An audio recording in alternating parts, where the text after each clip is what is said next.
let's talk about writing retellings from the non-main character's point of view, but making them the main character. This is something I did inside of Virtually Sleeping Beauty. This is my Sleeping Beauty retelling, but when it comes to the Sleeping Beauty story, we know that our princess is trapped in a sleeping curse, so she's really not going to be on page very much.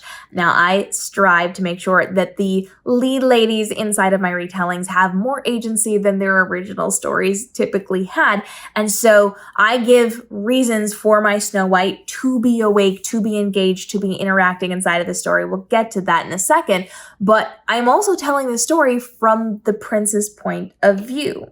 That's something you can do as well. You're taking a secondary character and kind of watching the main character stories through their eyes. They're the main characters. They're the ones we're following, but we're seeing that story that we understand through their eyes. I've done this for my Jack Frost retelling as well, where we go through the story of Genesis, his girlfriend, watching Jack Frost become a legend. It's his story through her perspective. In Virtually Sleeping Beauty, it's her story from his perspective.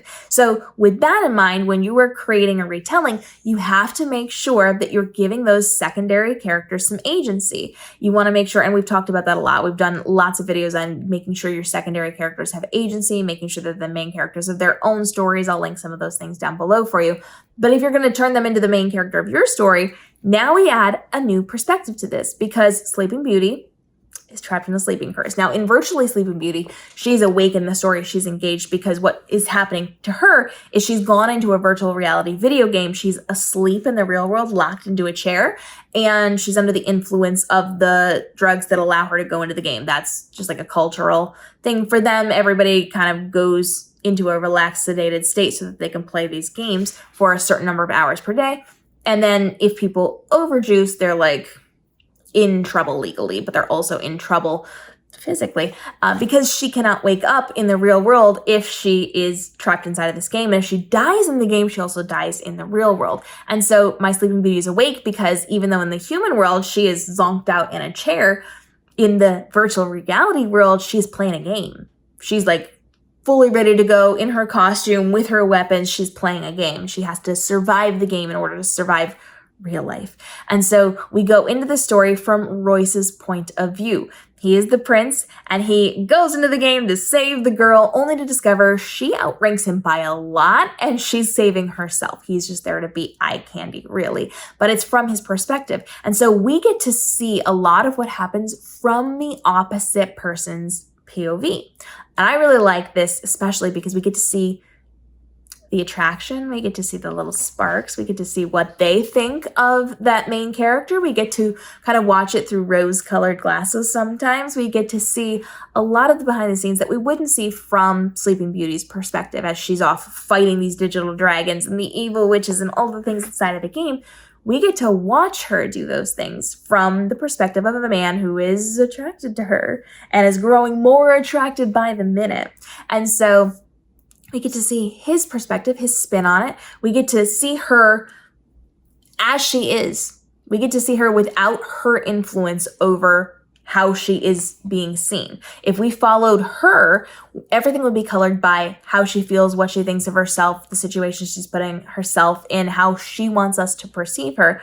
This way, we get to see what he thinks. We also get to see some really fun, like romantic-y type things from his perspective, which is really fun, which is also something that we get to do inside of The Conspiracy of Jack Frost.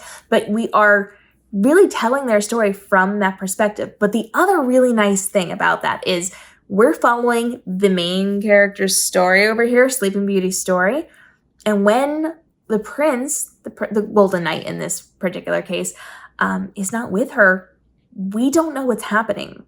We don't get to see parts of her story. There are chunks of her story we do not know at the end of this story because we were not there. And that adds a lot of mystery, that adds a lot of potential conflict, that adds a lot of conversation and dialogue, that adds so much that we can do with our world building. And as we build out this story, we can use it to really build our world building and our story arc because we're not there for everything. They're doing things without us knowing it. They have interactions without us knowing it. They have connections without us knowing it. Us as the readers or the person we're following in this story, the guy, Royce. And so we're seeing Rora from a very different perspective than we would if we actually followed her story. This is a very different look at the story because we go through his eyes instead of her eyes. Just like Jack Frost's story is a very different story by going through Janice's eyes than going through Jack's eyes.